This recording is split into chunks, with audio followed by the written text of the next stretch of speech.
ये लड़ाई शासक और मेहनतकश की है, कॉरपोरेट और गरीब की है, कमेरे और लुटेरे की है। आज से नहीं, सदियों से चल रही है और पूरी दुनिया में चल रही है। जल, जंगल, जमीन, ये सब आपका है, हमारा है, देश भी।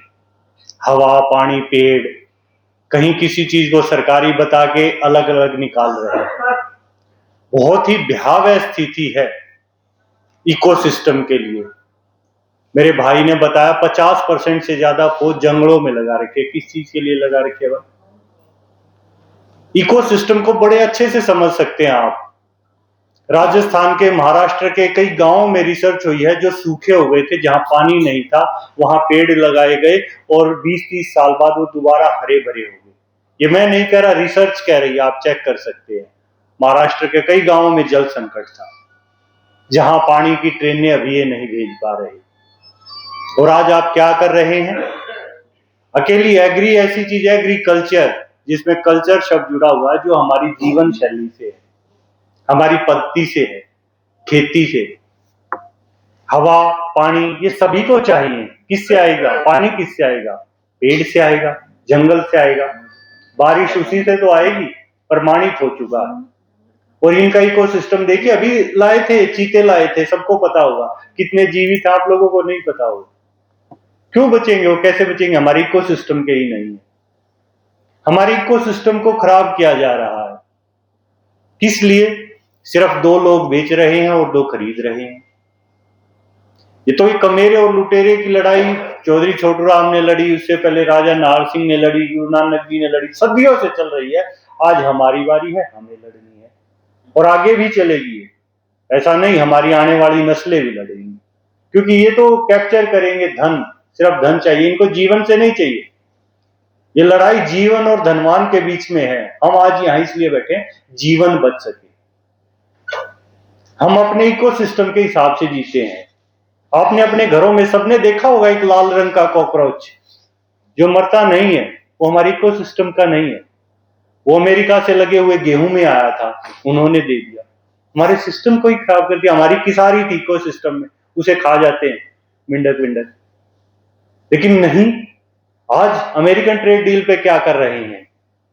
वहां का किसान का सामान यहां ला रहे। अरे वहां का किसान यहां का किसान बराबर है क्या? एक तरफ अभी भाई ने आपको बताई आदिवासी की हालत, जहां खून बेचकर रोटी का व्यापार, इतनी गरीबी आपने पैदा कर रखी है। और यहां आप सभी बैठे हैं, सभी जानते हैं। मैं किसी से पूछूं, हिंदुस्तान का कोई भी किसान ऐसा बताओ आप जो फर्स्ट प्रोडक्ट था। अगर आम का किसान होगा, अमरूद का भी होगा, फल का भी होगा, तो सबसे बेहतर फल बाजार में भेजता है, विदेश में भेजता है।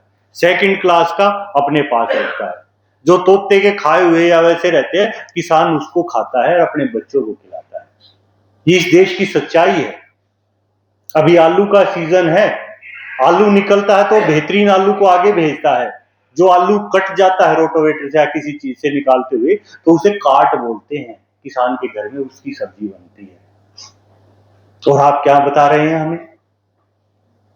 अमेरिका का किसान जब 10 रुपए का अपना अमरूद बेचता है, तो 10 रुपए उसे अमरूद के मिलते हैं और 10 रुपए सरकार खाते में डाल देती है। हाँ भैया, अमरूद हुआ। सब्सिडी कितनी है वहां? अभी डॉक्टर साहब ने बताया 60-65 लाख एक एक किसानों की सब्सिडी। वहां की गाय को रोज के $5 से $10 मिलते हैं सब्सिडी। और हमारे किसान को, हमारा किसान आप सभी जानते हैं किस हालत में। और किसान और आदिवासी 2 अलग शब्द नहीं, एक ही शब्द है। आदिवासी जंगल से प्रोडक्ट लाता है, जाटी, और जिसे काट रहे हैं, किसान भी उसे नहीं काटता। किसान उसके बीज से निकालकर खरपतवार को वहां फसल पैदा करता है।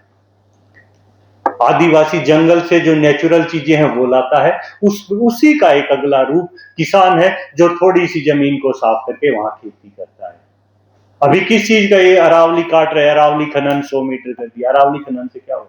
बारिश नहीं होगी, यहाँ पानी नहीं होगा। क्या बिल्डिंग से जी लोगे आप? बिल्डिंग से बच लोगे। इनसे पोल्यूशन का मुद्दा दिल्ली का सोल्व नहीं हो रहा। अभी ये बारिश आ गई और भगवान ने साफ कर दी, आने दीजिए 2 दिन बाद यहाँ फिर जहरीली हवा के मुद्दे होंगे, सांस लेने के मुद्दे होंगे।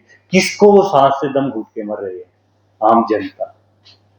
तो साथियों, मेरे साथियों ने सारी बात रखी, मैं ज्यादा समय नहीं लूंगा, लेकिन ये कमेरे और लुटेरे की लड़ाई है और इस लड़ाई में आपको फैसला लेना है, आपको किस ओर खड़ा होना है, आपको देश के साथ खड़ा होना है या कॉर्पोरेट के साथ, ये आपका अपना फैसला है।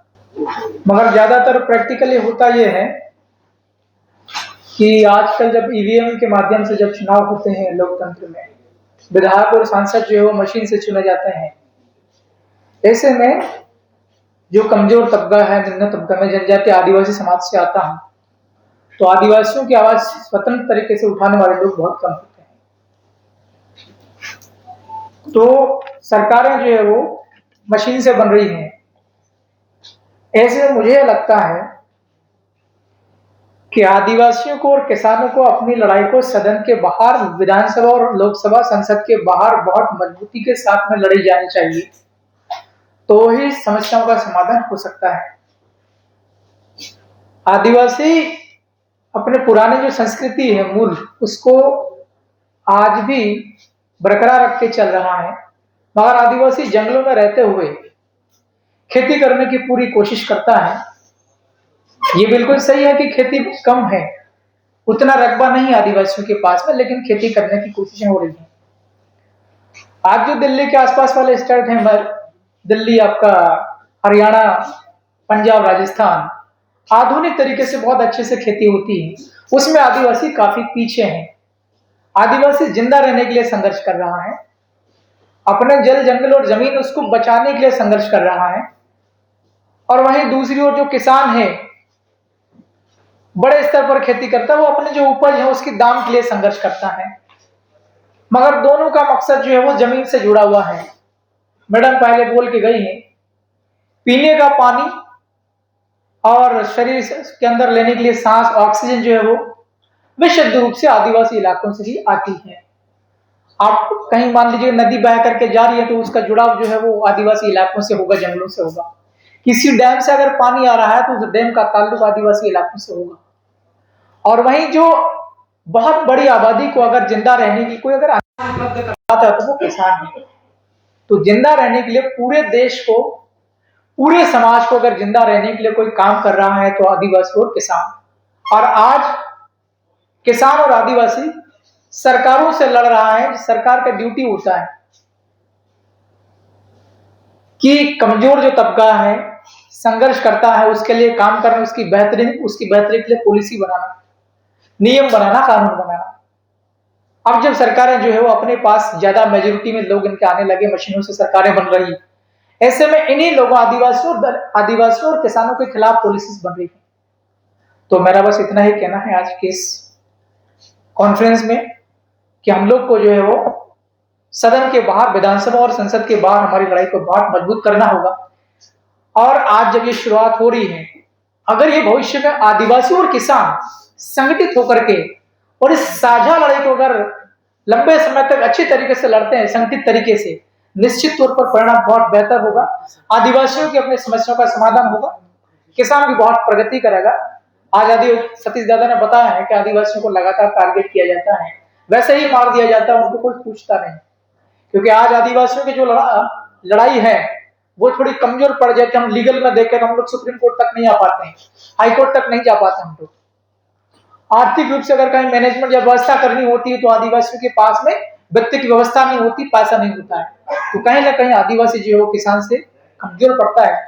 ऐसे में अगर आदिवासियों को किसान वर्ग का समर्थन और सहयोग मिल जाता है तो निश्चित तौर पर दोनों का फायदा होगा भविष्य में, और दोनों का अस्तित्व बनेगा और दोनों प्रोग्रेस करेंगे। मैं यहाँ सबकी बातें सुन के ये देख रहा था कि मतलब समस्याएं जिक्र हो रहा है, समस्या सोल्यूशन मुझे समझ नहीं आया कि भाई क्या है। मलिक साहब रोजाना वही होते हैं जहाँ का जिक्र कर रहे हैं, हम वहां लड़ाई अपनी वहां तक ले जाएं, वहां तक ले जाएं, वहां हो क्या है। हम ये कब तक बर्दाश्त करते रहेंगे। और आप मेरी बात का बुरा ना मानना, मेरे दादाजी सिख नहीं थे, लाला काला नाम था उनका। मैं किसान भी नहीं हूँ। हाँ, मैं 70-71 साल में इस देश में सामाजिक सेवा बहुत कर चुका हूँ, लिख चुका हूँ, किसान आंदोलन में जा चुका हूँ। आप मुझे एक बात बताओ कि किसान आंदोलन जो सबसे सफल हुआ इस देश में 76 साल में, कौन सा था? अभी देखा आपने 2024 में वो सफल किसने किया? आप मेरी बात को बुरा ना मानना। पंजाब के जो लोग है ना, गुरुद्वारों से जो इकट्ठे होते हैं, गुरुद्वारों में चलते हैं और जान देने को तैयार रहते हैं, उन्होंने किया। आपको उनको साथ लेना पड़ेगा। ये जो आंदोलन चला, इतने दिन चला, 700-800 लोग शहीद भी हो गए, लेकिन उसमें एक जिदगार लग गई, उसको भेज दिया गया, टूट गया। अब वो बिखर गया। क्या कर दिया, ये राजनीतिक, ये अराजनीतिक, दो धर्म बन गए। हमारे भी टुकड़े किए जा रहे, जगह टुकड़े ही कर रहे हैं, और टुकड़े हम देख रहे हैं। हम उस चीज के ऊपर कभी भी कामयाब नहीं हो सकते। कोई आंदोलन करते हैं हम, उसको पहले सरकार 2 कदम पीछे हट जाती है, फिर देखती है इसका था कौन कौन मूल, उसको घरों डाल देते। तो आंदोलन आपका कभी सफल नहीं होगा। एकजुटता जरूरी है। और मैं फिर रिक्वेस्ट करूंगा, मुझे ये ना समझे कि सिख इसलिए बोल रहे हैं। पंजाब की जमीन की बात कुछ और है, मरने की, मर जाने की, दूसरे के लिए मरने की उनमें है। और गुरुद्वारों से जो लंगर चलता है आंदोलन कामयाब करने का, उनको तरीके आते हैं, उनको साथ लेकर चलना जरूरी है। जय हिंद।